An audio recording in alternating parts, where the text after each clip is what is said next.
নমস্কার বন্ধুরা, আশা করি হয়তো সকলেই ভালো আছেন। টিয়ার হোম কিচেন থেকে আজকে নিয়ে চলে এলাম ডিমের একটা রেসিপি। আর আজকে যে রেসিপিটি তৈরি করে দেখাচ্ছি আমিও আজ প্রথমবারই করলাম। দেখতে থাকুন, আমার সঙ্গে থাকুন। দেখুন, এখানে 5টা ডিম নিয়ে নিয়েছি, আর নিয়েছি আমি এখানে 4টে একই সাইজের বাটি। আর বাটিগুলোর মধ্যে দেখুন আমি নিয়ে নিলাম 1 চামচ আন্দাজ করে সর্ষের তেল। তেলটাকে হাত দিয়ে দেখুন বাটির গায়ে ভালো করে মাখিয়ে দিলাম। এবার দেখুন একটা ডিম নিয়ে আমি ভেঙে এই বাটির মধ্যে আস্তে করে দিচ্ছি, যাতে ডিমের কুসুমটা ভেঙে বা গলে না যায়। তো একইভাবে আমি প্রত্যেকটা বাটির ভেতর একটা করে ডিম দিয়ে দিয়েছি। দেখুন, এবার দেখুন ওপর দিয়ে হালকা করে একটু নুন দিয়ে দিচ্ছি আমি। তো নুনটা দেওয়ার পরে আমি এদিকে দেখুন একটা কড়াইতে জল গরম বসিয়ে দিয়েছি, আর কড়াইয়ের মধ্যে একটা স্ট্যান্ড বসিয়ে দিয়েছি। তার উপরে ডিমের বাটিগুলো আমি এক এক করে সাজিয়ে দিলাম। এবার একটা ঢাকনা দিয়ে আমি 2 থেকে 3 মিনিট ঢেকে রেখে দেব।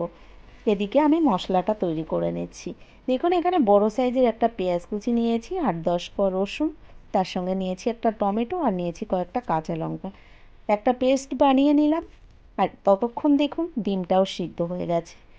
এবার আমি ডিমগুলোকে নামিয়ে ঠান্ডা করে নেব। তো বন্ধুরা দেখুন, আমি ডিমটাকে নামিয়ে নিয়েছি। ডিমটা কিন্তু ঠান্ডা হয়ে গেছে।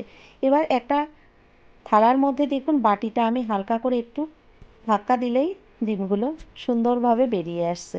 কোনো রকম কিন্তু বাটির গায়ে আটকে যায়নি। আর ডিমগুলো দেখুন কত সুন্দর দেখতে হয়েছে। একইভাবে বাকি ডিমগুলোও আমি সিদ্ধ করে নামিয়ে নিলাম। আর এবার আমি রান্নাটা শুরু করছি।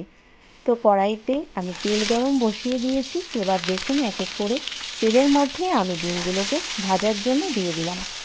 তো হালকা করে আমি একটু ডিমটাকে ভেজে নেব। বেশি করে ডিমগুলো ভাজলে হয়তো শক্ত হয়ে যাবে, তাই আমি এপিঠ ওপিঠ একটু ভেজে ডিমগুলো নামিয়ে নেব। তো বন্ধুরা, ডিমটা ভেজে দেখুন আমি নামিয়ে নিয়েছি। ওই তেলের মধ্যে আমি গোটা জিরে ফোড়ন দিয়ে দিলাম। আর যে মশলাটাকে আমি পেস্ট বানিয়ে নিয়েছিলাম মশলাটাও দিয়ে দিলাম তেলের মধ্যে। মশলাটাকে তেলের মধ্যে দেওয়ার পরে আমি হালকা করে একটু কষে নিয়েছি। এর মধ্যে এবার দেখুন দিয়ে দিলাম 2 চামচ আদা বাটা, স্বাদ মতো দিয়ে দিলাম আমি নুন আর হলুদ। এবার এর সঙ্গে আমি বাকি মশলাটাও অ্যাড করে দিচ্ছি। দেখুন দিয়ে দিলাম 1 চামচ ধনের গুঁড়ো, 1 চামচ জিরের গুঁড়ো। মশলাটাকে একটু নেড়ে চেড়ে এর মধ্যে এবার দিয়ে দিচ্ছি 1 চামচ কাশ্মীরি রেড চিলি পাউডার। এবার দিয়ে দিলাম অল্প পরিমাণে জল, আর জলটা দিয়ে আমি মশলাটাকে এইভাবেই কিছুক্ষণ কষে নিচ্ছি। মশলা থেকে তেল ছেড়ে দিলে আমি আবার এই মশলার মধ্যে কিছুটা জল দিয়ে আরও কিছুক্ষণ কষে নেব। একইভাবে আমি 2 থেকে 3 বার অল্প অল্প জল দিয়ে মশলাটাকে এরকম করেই কষে নিয়েছি। আর বেশ কিছুক্ষণ মশলাটা কষে নেওয়ার পরে এবার দেখুন মশলা থেকে ভালো করে তেলটা ছেড়ে দিয়েছে। এবার আমি মশলার মধ্যে দিয়ে দেব পরিমাণ মতো জল। আর এখানে পরিমাণ মতো জল বলতে আমি খুব বেশি জল ব্যবহার করব না। আমার যেটুকু জল প্রয়োজন আমি সেটুকুই জল এখানে ব্যবহার করেছি। তো জলটা দেওয়ার পরে দেখুন ঝোলটা বেশ ভালো ফুটে গেছে। এবার আমি ভেজে রাখা ডিমগুলো এক এক করে এই ঝোলের মধ্যে দিয়ে দিচ্ছি। তো ডিমগুলো আমি ঝোলের মধ্যে দেওয়ার পরে কিছুক্ষণ ফুটিয়ে নেব। তো বন্ধুরা, আপনারাও দেখলেন আর আমিও প্রথমবার করলাম। কেমন লাগলো এই রেসিপিটি অবশ্যই সেটা কমেন্টের মাধ্যমে আমাকে জানাবেন। যদি আমার এই রেসিপিটি ভালো লেগে থাকে তাহলে আমার চ্যানেলটিকে যারা এখনও সাবস্ক্রাইব করেননি অবশ্যই আমার চ্যানেলটিকে সাবস্ক্রাইব করে নেবেন।